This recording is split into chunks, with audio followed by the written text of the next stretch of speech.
Good morning.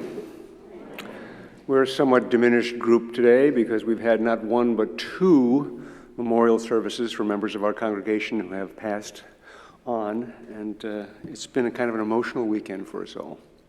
But it's a new day, it's a bright, crisp day, so good morning and welcome to our newcomers, to our members, and to our friends here to worship service at Central Unitarian Church here on January 8th of 2023. My name is Rab Bell. I'm a member of our stewardship committee, and I am particularly pleased to be serving as your worship associate. I am not Susan Springstead, which you might think if you look in your order of service. Susan, unfortunately, couldn't be with us today. I'd also like to thank those who have helped to make this service possible. They include our welcome hosts, Elizabeth Stewart, Pam Zeldin, and Jeff Merrigan. Raise your hands. Thank you very much. Also our music director, Matt Anderson, and the invisible, invaluable Zoom technicians, Phil Sosinski and John Freund. Our guest speakers, Mia Morse and Laura Kushner, about whom I'll tell you in just a moment. And a special shout out to George Johnson Orban. Now, you may not recognize that, but he's Karen Clement's husband, and he stepped up and said, "Coffee? No coffee? There's going to be coffee." So thank you, George. Both of our guest speakers this morning are active leaders in UU FaithAction New Jersey, which is one of the groups that we support through our outreach auction. Mia is a lay leader at Beacon Unitarian Universalist congregation in Summit. She's a proud member of the UUA Religious Education Credentialing Committee. She's also an accomplished finance manager serving nonprofits. We could use one of those. And is passionate about giving back to communities that have given her so very much. She's a graduate of Hampton University and the University of Michigan, and she's very excited about the work that we can do together for good once we set our differences aside.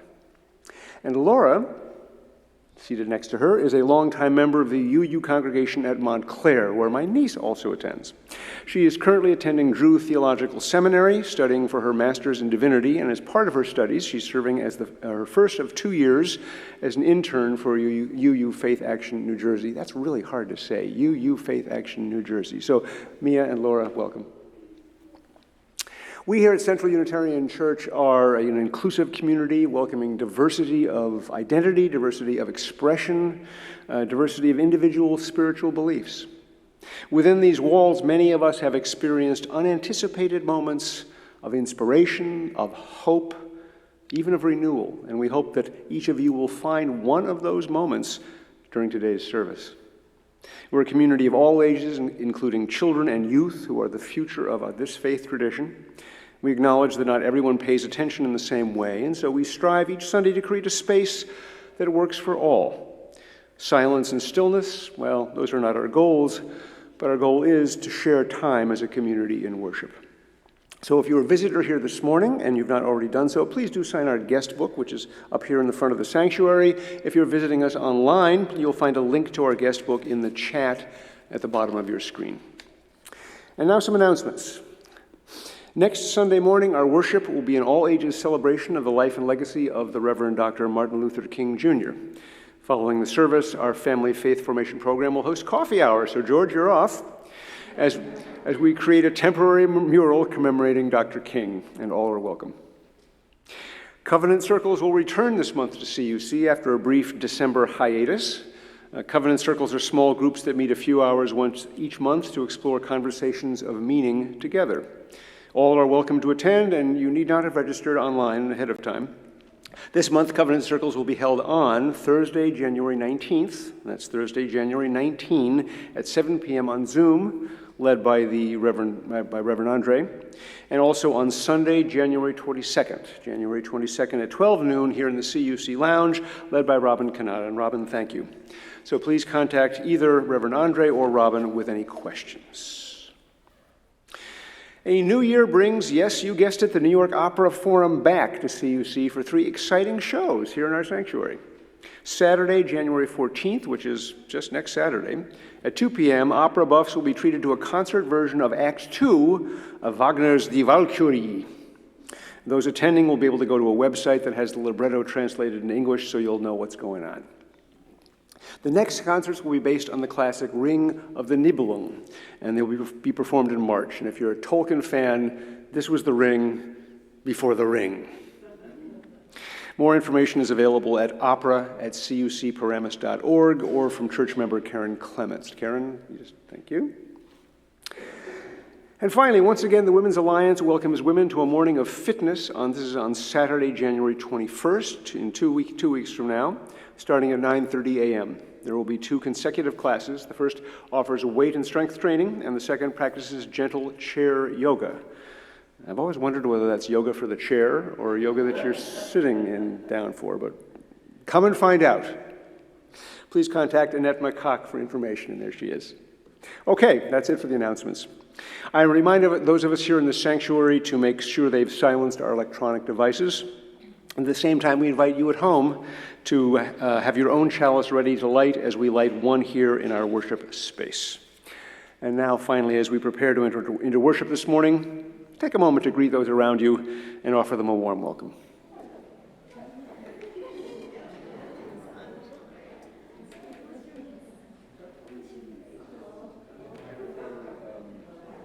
Come on. Sorry, I'll tell you in a second.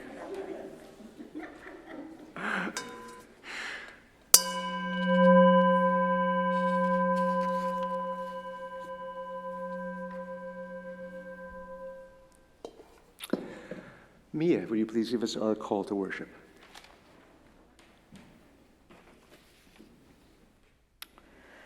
Good morning again. My name is Mia Morse, and my pronouns are she and her.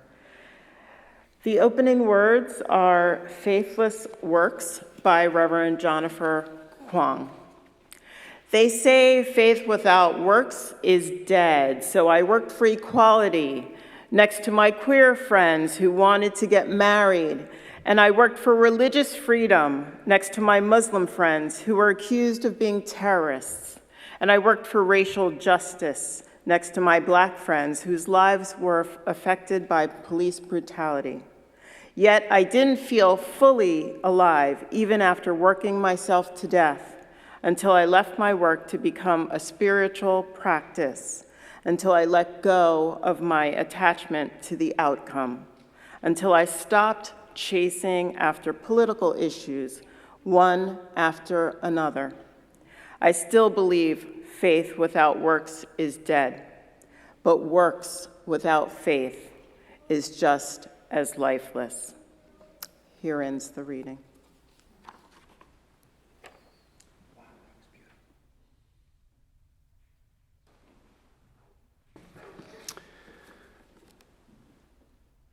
At this hour, in small towns and big cities, in single rooms and ornate sanctuaries, many Unitarian Universalist congregations are also lighting a flaming chalice. As we light ours, let us remember that we are part of a great community of faith. May this dancing flame inspire us to fill our lives with the Unitarian Universalist ideals of love, justice, and truth. And now, if you would rise as you are able and join in singing hymn number 131, Love Will Guide Us. The words are either in your hymnal or on the screen.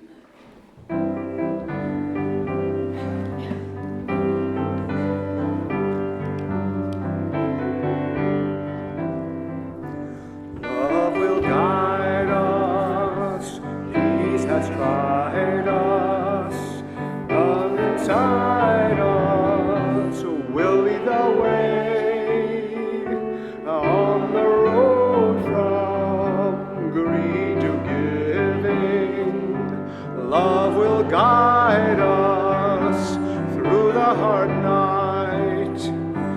If you cannot sing like angels, if you cannot speak before thousands, you can give from deep within you. You can change the world with your love. Love will guide us. Peace has tried us. Hope inside us will lead the way on the road from greed to giving. Love will guide us through the hard night. And it is now time for our story for all ages.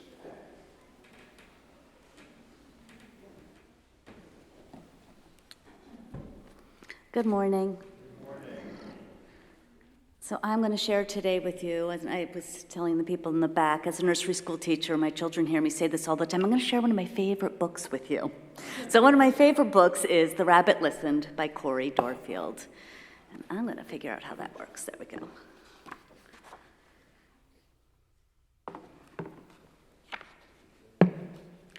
One day, Taylor decided to build something new, something special, something amazing. Taylor was so proud. But then, out of nowhere, things came crashing down. The chicken was the first to notice. "Buck, buck, buck! What a shame! I'm so sorry this happened! Let's talk about it! Buck, buck, buck, buck!" But Taylor didn't feel like talking, so the chicken left. Next came the bear. "How horrible! I bet you feel angry. Let's shout about it." But Taylor didn't feel like shouting, so the bear left. The elephant knew just what to do. Ta-da! I can fix this. We just need to remember exactly the way things were. But Taylor didn't feel like remembering, so the elephant left. One by one, they came. The hyena, let's laugh about it. So the ostrich said, let's hide and pretend nothing happened. And the kangaroo, what a mess, let's throw it all away. And the snake, shh, let's go knock someone else's down. But Taylor didn't feel like doing any of those things with anybody. So eventually, they all left until Taylor was alone. In the quiet, Taylor didn't even notice the rabbit, but it moved closer and closer until Taylor could feel its warm body. Together, they sat in silence until Taylor said, "Please, stay with me." The rabbit listened. The rabbit listened as Taylor talked. The rabbit listened as Taylor shouted. The rabbit listened as Taylor remembered and laughed. The rabbit listened as to Taylor's plans to hide, to throw everything away, and to ruin it for someone else. Through it all, the rabbit never left. And when the time was right, the rabbit listened to Taylor's plan to build again. "I can't wait," Taylor said. "It's going to be amazing."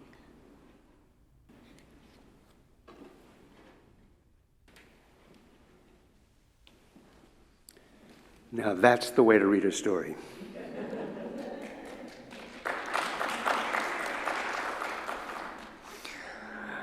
Part of our mission is to encourage all who gather here to grow more generous in spirit, to grow more generous in action.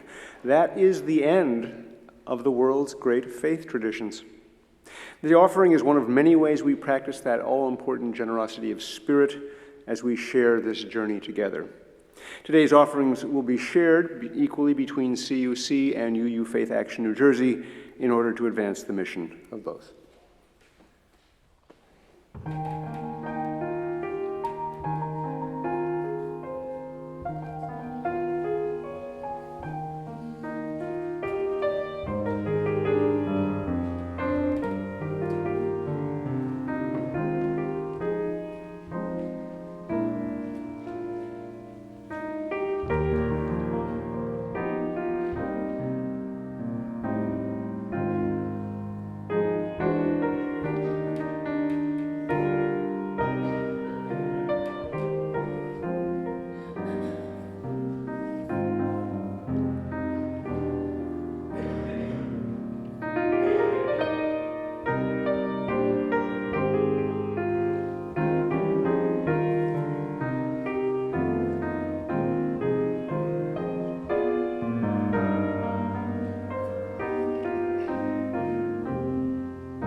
Will you please join me in offering this dedication using the words that are printed in your program or on the screen behind me. We dedicate these gifts in service of our mission to welcome all into a home of spiritual diversity that challenges us to become our best selves, to minister to one another in love, and to serve the greater community. Now we enter into a time of meditation, taking time to share both our joys and our sorrows. We do this every week as a way of caring for each other, and this segment is not included in our service recording that will be available to the public. We invite you to share any joys or sorrows that you hold in your heart today. I have some of them written down here. If you are online, you may do so in the chat provided at the bottom of your screen, and I'll be looking at that in just a moment. May we hold all these joys and all these sorrows, both spoken and unspoken, in our hearts while we enter a moment of silence. But before we do that, I invite you to share the names of those that you hold in your own heart today. And now, let us enter into a moment of silence.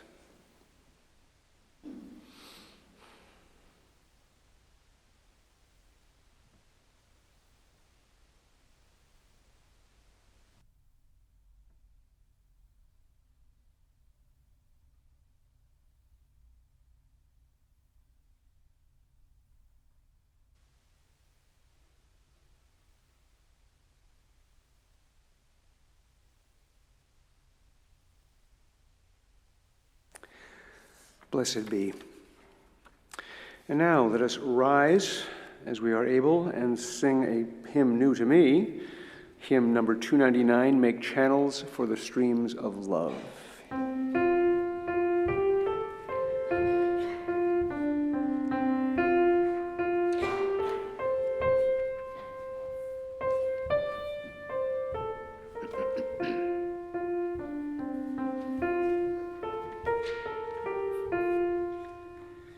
Make channels for the streams of love, where they may broadly run, and love has overflowing streams to fill them everyone.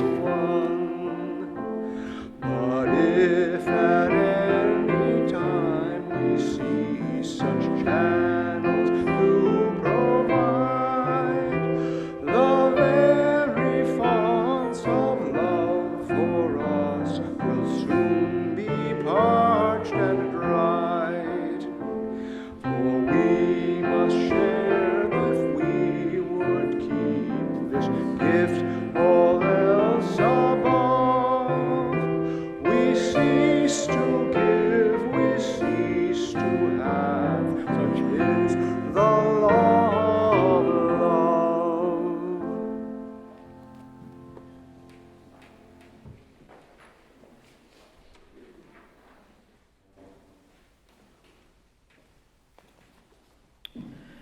The reading today is an excerpt from Braiding Sweetgrass, Indigenous Wisdom, Scientific Knowledge, and the Teachings of Plants by Robin Wall Kimmerer. This is from the chapter, The Council of Pecans. For massed fruiting to succeed in generating new forests, each tree has to make lots and lots of nuts, so many that it overwhelms the would-be seed predators. If a tree just plodding along, making a few nuts each year, they'd all get eaten and there would be no next generation of pecans. But given the high caloric value of nuts, the trees can't afford this outpouring every year. They have to save up for it, as a family saves up for a special event. Massed fruiting trees spend years making sugar, and rather than spending it little by little, they stick it under the proverbial mattress, banking calories as starch at their roots. When the account has a surplus, only then could my grandpa bring home pounds of nuts.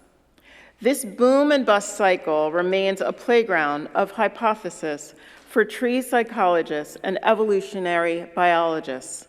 Forest ecologists hypothesize that massed fruiting is the simple outcome of this energetic equation: make fruit only when you can afford it. That makes sense, but trees grow and accumulate calories at different rates depending on their habitats. So like the settlers who got the fertile farmland, the fortunate ones would get rich quickly and fruit often, while their shaded neighbors would often struggle and only rarely have an abundance, waiting for years to reproduce. If this were true, each tree would fruit on its own schedule, predictable by the size of its reserves of stored starch. But they don't. If one tree fruits, they all fruit. There are no soloists. Not one tree in a grove, but the whole grove. Not one grove in the forest, but every grove, all across the country and all across the state. The trees act not as individuals, but somehow as a collective.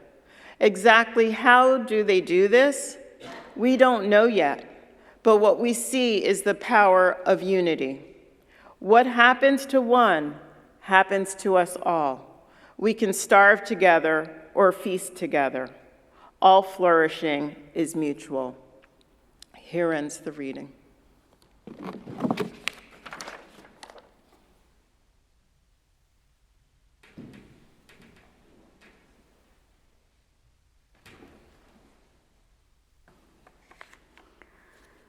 Good morning. Thank you for having Mia and me here today. We had planned to also have Charles Laughlin, the executive director of UU FaithAction, with us today as well, but he is home with COVID. We sent him our best as he continues to recover. My name is Laura Kushner. My pronouns are she, her, and hers, and I am the Ministerial Intern for UU FaithAction New Jersey. I currently attend Drew Theological School in Madison, where I'm working towards my Master's of Divinity with a focus on social justice. UU FaithAction has a rich history. I invite you and hope you will check out our website after today's service and learn more about us and how you can get involved. Many members of this congregation have already been involved or have been in recent years. Sally Gellert is your liaison. I'm sure she would make herself available to you to answer any questions you may have about the work we do. Corinne Murphy, who I understand is in Israel right now, is an ex-board member, as well as Anthony Torres, and Nick O'Neill served on our development committee. And back in 2019, before the pandemic, UU Paramus held our Issues Conference. This is a very committed group, and my apologies as I move on to anyone I have not named personally. We truly thank you for your hard work and your commitment to UU FaithAction New Jersey. So where did we start? In 2006, the UU Congregation of Princeton conducted a congregational survey around its commitments to social justice. One of the projects that came out of the survey was the establishment of the Unitarian Universalist Legislative Ministry of New Jersey, also known as UU-LMNJ, and now known as UU FaithAction New Jersey. The idea was to work in collaboration with all of the Unitarian Universalist congregations in New Jersey to advocate for UU values in the public square and especially within New Jersey legislature. In 2008, the organization established a two-pronged mission. One, a ministry dedicated to education and research of social justice issues, and two, coordinating grassroots advocacies and establishing public policy via legislation. In 2010, the organization established the operational model of organizing around individual task forces to collaborate with congregational teams as well as other organizations around priority issues. Today, UU FaithAction organizes around the following task forces: criminal justice, environmental justice, gun prevention, immigration justice, reparations, which is our newest task force, reproductive justice, and our youth-led caucus. And if you think UU Faith Action is hard to say, FAIR stands for Faith, Action, Inclusivity, and Representatives. And this is a great group. Me and I work with them personally, but we are dwindling. We are down to 3 seniors who will be graduating this year. So if you at home have a teenager sleeping, because I know they're not here yet, please have them reach out, because it's an amazing group and we want to keep their work going. And we are working on having a con, probably in Montclair this spring. So it will give our youth a great time to share with your youth what we do. They also spoke at General Assembly last year, and they're applying to speak again this year. So they're doing some great work. In 2017, the Board of Trustees adopted its current mission statement. It reads as follows: grounded in our Unitarian Universalist faith, we are confronting systemic injustice and building a more compassionate society in New Jersey by educating ourselves and others on social and political issues, mobilizing individuals and congregations to act for justice, advocating for equitable and sustainable public policy. Thanks to the ongoing participation and financial support of our 21 member congregations and individual donors, UU Faith Action provides both advocacy and legislative leadership that makes a real difference on issues of equity and justice, but also helps build wider alliances between frontline communities, advocacy groups, legislators, and key coalitions across the state. Our vision statement says, we envision a just New Jersey, free from systemic oppression and greed, full of engaged people committed to each other, to our communities, and to our earth. Additionally, UU Faith Action is led by our Board of Trustees, which comprise of members from New Jersey congregations and religious professionals serving affiliated congregations. Each member brings their own talent and expertise to the work. There are many ways to get involved with UU Faith Action. One of the easiest ways is to join our mailing list. So while you're reading more about our history and the work we do at uufaithaction.org later on this afternoon, you'll see that at the very top of the page there is a link to sign up for our emails and text alerts. This allows us to send alerts such as when there is an action to take on a particular legislation, such as contacting a state legislator or to indicate support or opposition to specific bills. These action alerts are oftentimes sensitive, but they have a great impact on legislators. Additionally, we send out occasional education alerts to share information about workshops, book reads, and other opportunities related to social justice issues. This is also the best way to make sure you know about upcoming UU Faith Action events, including our Spring Gala and our Fall Issues Conference, which this year was a multi-platform for attendees both in person and on Zoom. We had a little bit of a glitch this year if you attended online, but it was great. And I had friends that were online and they did not care at all about that glitch because they said it was such an amazing program. So another great way to get involved is through our task forces. Each task force meets monthly via Zoom to discuss the issues of legislation related to that particular task force. You can find out more details about our task force on our website, uufaithaction.org. It will tell you who the chairs are, their contact information, and when they meet. Working with our task forces not only shapes New Jersey legislation, but also connects you with UU's and other congregations and builds relationships and allied groups and coalition partners. Earlier, I mentioned that Sally was your congregational liaison. So what does a liaison do? They are the conduit between UU FaithAction and each congregation. Liaisons help communicate not only what UU FaithAction is doing, but also share the social justice activities of their congregations, and we can help promote these events through our community calendar. We want to build the strongest relationship with each congregation as we work together to do the work of social justice throughout the state.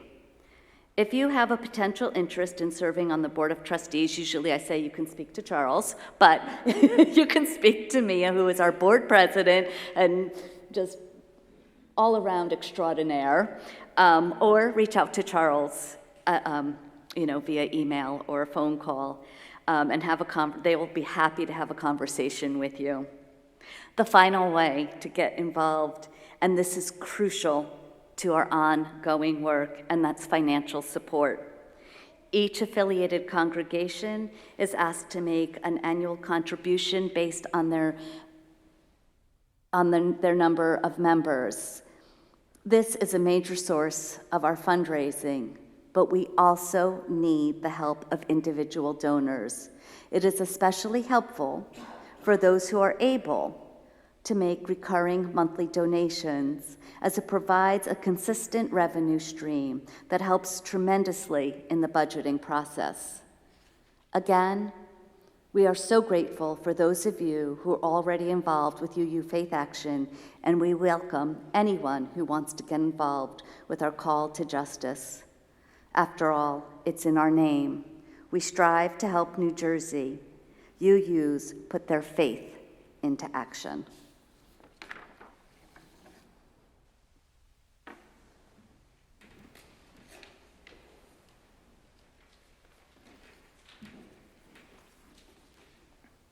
So yes, I'm serving as Charles today. So this sermon was written by him, our executive director, and he's newly ordained. So when you meet him, please congratulate him and keep him in your thoughts and prayers as he and his family recover from COVID. So when I first came to Unitarian Universalism and began attending the congregation in Montclair, Reverend Charlie Ortman was the minister there. I was taking a class for new members that Charlie was teaching, and one of the questions he explored was, what is it that UUs believe? He said that one answer to that question is that what UUs believe was only what we must. He went on to explain what it means to be a non-creedal faith and how foundational that commitment is to the core of Unitarian Universalism. For me, that concept of believing only what I must was resonant. My faith journey has involved reconciling my theological beliefs with the practical reality of lived experience. I was searching for religious community where I felt I could bring my true and full self. To believe only what I must captured that sense of finding what was essential. To believe only what I must suggests a kind of minimalist approach to distilling the essence of faith. It leads me to describe my UU faith in language that is simple, succinct, and satisfactory. Additionally, to believe only what I must speaks to my conviction that my faith is grounded in more than preference. These are the things that emerge from a deep well of need. It is not that I have arbitrarily chosen my beliefs, but rather that I believe these things because I have to. It is, for me, a necessary response to the world as I experience it. Crucially, however, is the conviction that belief is not enough. My belief, to borrow a phrase from Unitarian Universalist Richard Gilbert, is a necessary but not sufficient condition for a faith. It profoundly matters what I choose to do. So it is at least as relevant not only to believe what I must, but also to do what must be done. For me, the work of UU FaithAction is its essence, in a way, for Unitarian Universalists across the state of New Jersey to work together as we answer the question, what is the work that must be done? Now that all sounds well and good, but as they say, the devil is in the details. It raises a really big question. What is the relationship between what I think must be done and what you think must be done? Is there a shared collective responsibility? And if so, how does that work exactly? Is the goal consensus? Is it simply a matter of following the democratic process? What do we do in the absence of agreement? Here's one of the things that I am sure of. If I define my faith in exclusively personal terms so that it's all about me and my own personal search for truth and meaning without regard to anyone else, then the end result is something rather hollow. This tension between individualism and collective accountability is critical to answering the question of what it is that must be done. And let's be honest, it can be really complicated. The challenges that confront us are tremendous. To name just a few, we face systemic racial injustice, targeted oppression against marginalized communities, catastrophic climate change, and a profoundly inequitable economic system. All of this has been happening in what is perhaps the most politically polarized environment imaginable that has literally spawned a rebirth of authoritarianism and attempted insurrection. There is so much that calls us, and we must constantly grapple with limited resources. Practically speaking, how do we actually make the determination of what really must be done?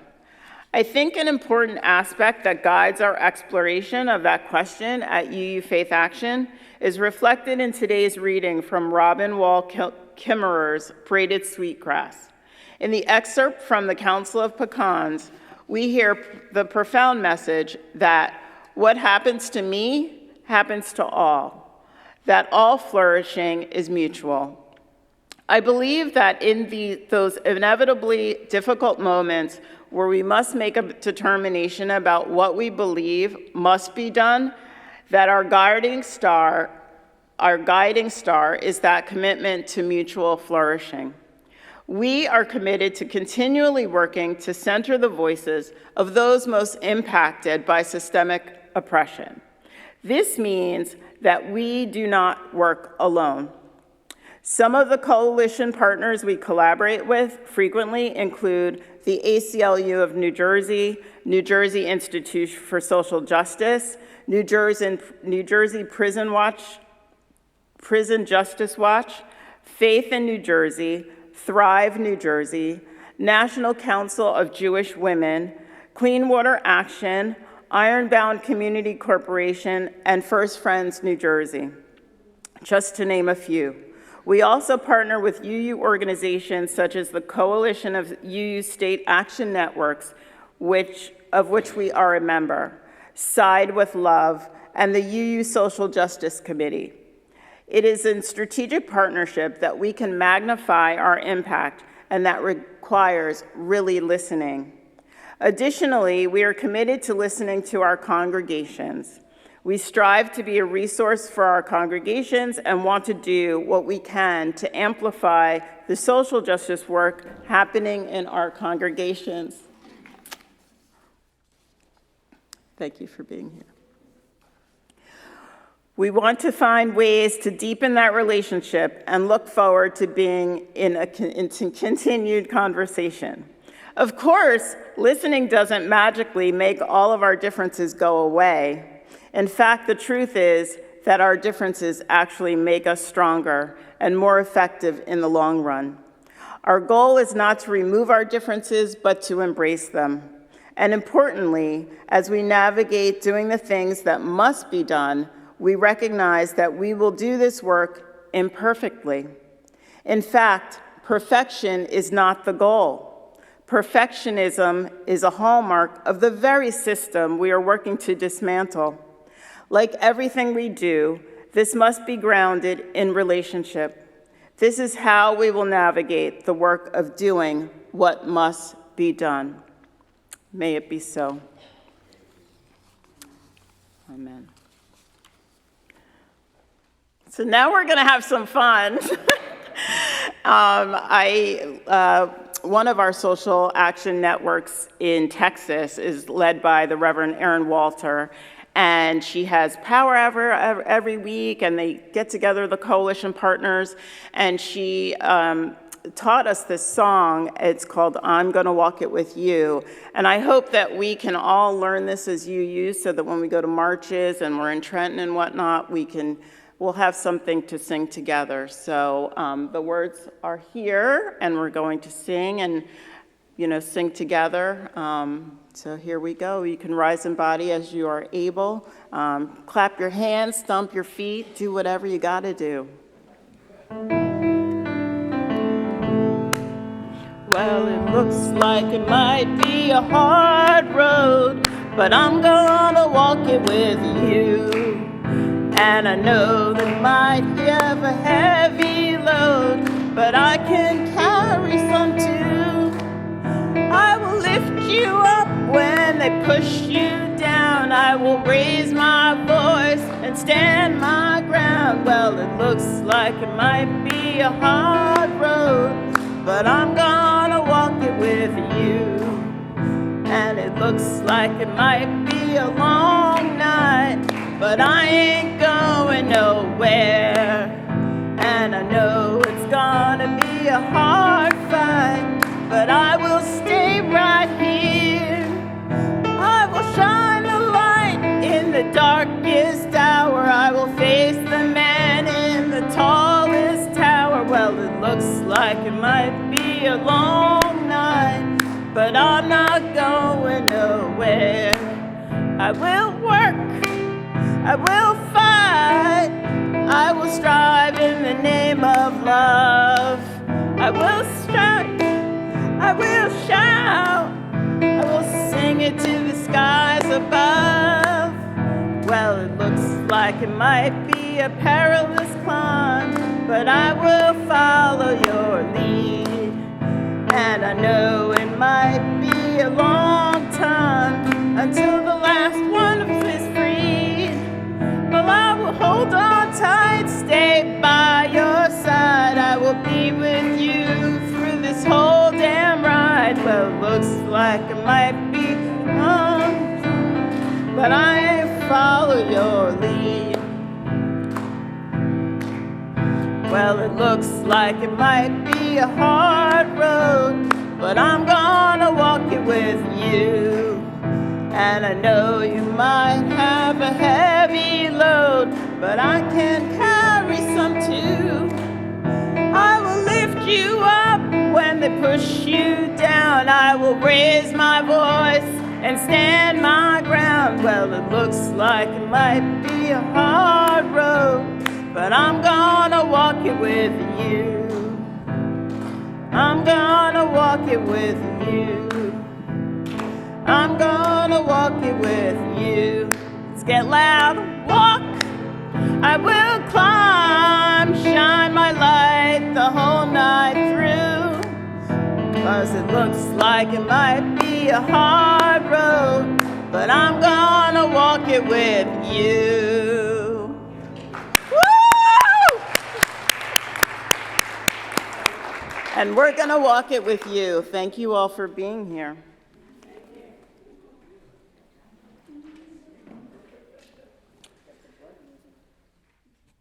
Mia, would you help me distinguish the chalice? It's hard to remember after a song like that, it's hard to remember what you're supposed to do next. We extinguish this chalice flame, but not our promise to each other. To act with grace, to hold each other in love, and to serve this community and our world. This promise of the heart serves as a reminder of how we live together. May it bring joy to our collective lives.